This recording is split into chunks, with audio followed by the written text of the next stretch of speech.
फिर दिन हुआ,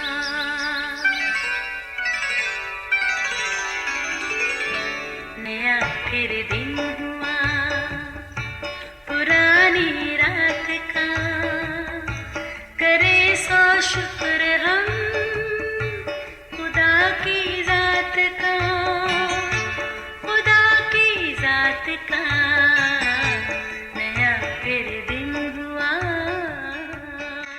आज की आयत। मुबारक हैं वो जो रास्तबाजी के सबब से सताए गए हैं, क्योंकि आसमान की बादशाही उन्हीं की है। मत्ती 5 बाब 10वीं आयत। अजीज़ो, मत्ती रसूल ने अपने अंजीली बयान में जहाँ यसु मसीह की ज़मीनी ज़िंदगी की दीगर मसरूफियात का जिक्र तहरीर किया, जिसको पढ़ के उनकी दिलकश शख्सियत का एहसास होता है, वहाँ उनकी तालीम को सुनकर एक माहिर उस्ताद की बेमिसाल खुसूसियात से आगाही होती है। उनकी तालीम में पहाड़ीवाज बेहतरीन दर्स है, जिनको मुबारकबादियाँ कहते हैं। यूँ समझ लीजिए ये उनकी तालीम के बुनियादी नकात हैं। ऐसा अर्क जिसका हर कतरा ताजगी अता करता है और ईमान की मजबूती का बायस है। अगरचे यसु मसीह की ज़मीनी ज़िंदगी के वाक़यात को तहरीर करने वाले दीगर मुसन्निफ़ीन, जिसमें मरकस, लूका तबीब और यूहन्ना रसूल भी शामिल हैं, जिन्होंने यसु की मसरूफ़ ज़िंदगी का एक एक वाक़या बड़ी तफसील और ख़ूबसूरती से लिखा, मगर लगता है मत्ती रसूल ने यसु के इस पहाड़ीवास को बग़ौर सुना, जो यकीनन उसके दिल को भाया। इसलिए उसने नहायत दिलचस्पी से यसु की कही हर मुबारकबादी को बड़ी एहतियात से अलग अलग तहरीर किया। मज़े की बात यह है कि हर मुबारकबादी यसु अल मसीह की हकीकी तस्वीर की तरह है और उनकी शख्सियत की मुकम्मल अक्कासी करती है।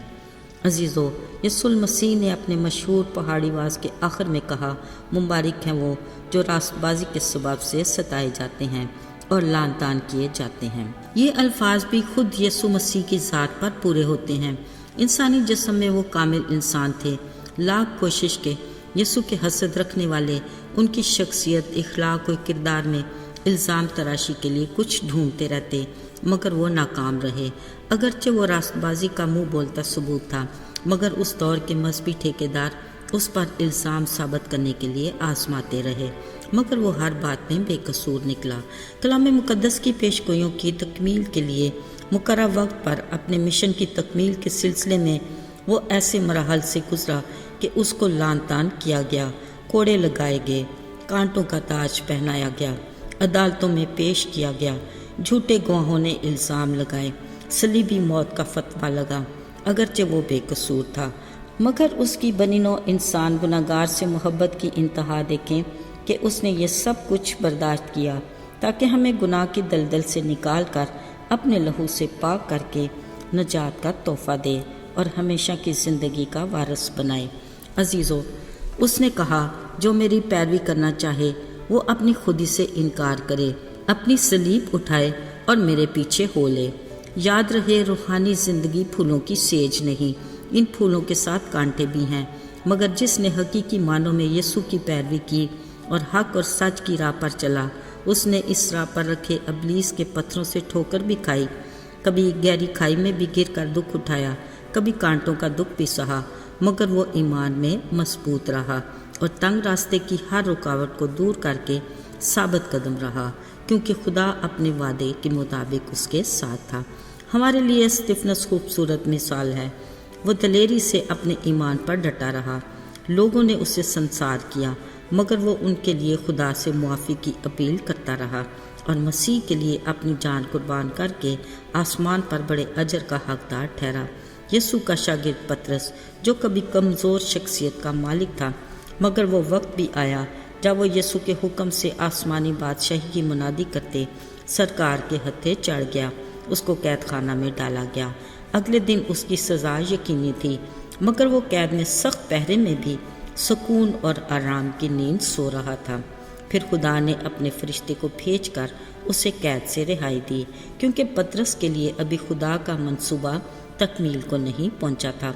इसी तरह पालूस और सैलास यसु नासरी के नाम की गवाही देते रूमी सरकार के सिपाहियों की गिरफ्त में आ गए, जिन्होंने उनके कपड़े फाड़े और पांव काट में ठोकर जेल में डाल दिया। अजीज़ों, कलाम मुक़द्दस में लिखा है कि वो ऐसी हालत में भी गीत गाते اور خدا کی حمد کرتے تھے۔ اچانک خدا کی خدائی حرکت میں آئی، بڑا بھونچال آیا اور وہ آزاد ہو گئے۔ خدا نے ان کے پیروں کی بیڑیاں کھول کر اپنی قدرت کو ظاہر کیا۔ یہاں خدا نے انہیں اسی جیل کے داروغہ اور اس کے گھرانے کے لیے استعمال کیا۔ ان کی گواہی سے وہ ایمان لا کر ایمانداروں کی جماعت میں شامل ہوئے۔ یاد رہے، یہ وہی پالوس تھا جو پہلے سعود کے نام سے جانا جاتا تھا۔ وہ خدا کے بندہ استفنس کے قتل پر بھی راضی تھا اور خدا کا نام لینے والوں کو بھی ستاتا تھا، انہیں عبادت خانوں سے گھسیٹ کر قید میں ڈالتا۔ مگر جب دمشق کی راہ میں خدا یسوع پر ظاہر ہوا، اس کے نور نے ساؤل کے دل کو اپنی محبت سے بھر دیا۔ اس کی زندگی میں ایسا بدلاؤ آیا کہ وہ اپنی ساری زندگی یعنی مرتے دم تک یسوع کی خاطر دکھ اٹھاتا رہا۔ میرے عزیزو، آج بھی خدا ہم میں استفنس، پطرس، پولس اور برناباس جیسے لوگ ڈھونڈتا ہے جو یسوع کے نام پر اپنے ستائے جانے، لعن طعن ہونے اور مار کھانے میں بھی ثابت قدم ہوں۔ خدا ایسے لوگوں کو مبارک کہتا ہے۔ اس نے کہا، اگر میرے نام کی خاطر ایسا ہو تو تم خوشی کرنا اور شادمان ہونا، کیونکہ آسمان پر تمہارا اجر پڑا ہے۔ یعنی ہم آسمان کی بادشاہی میں داخل ہو کر ہمیشہ خدا کی رفاقت میں رہیں گے اور ہمیشہ کی زندگی کے وارث ہوں گے۔ عزیزو، ہمیں اس آنے والے وقت کے لیے ہوشیار اور بیدار رہنا ہے۔ ہماری کپیوں میں تیل بھرا رہے تاکہ جب دولہا آئے ہم اس کی بادشاہی کی ضیافت میں شریک ہو سکیں۔ آئیے دعا کریں۔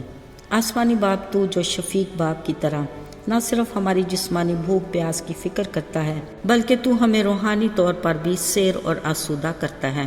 ہمیں افراط سے روز کی روٹی دیا کر تاکہ ہم ہر روز سیر اور آسودہ رہیں۔ یسوع کے جلالی اور فتح مند نام میں مانگتے ہیں، آمین۔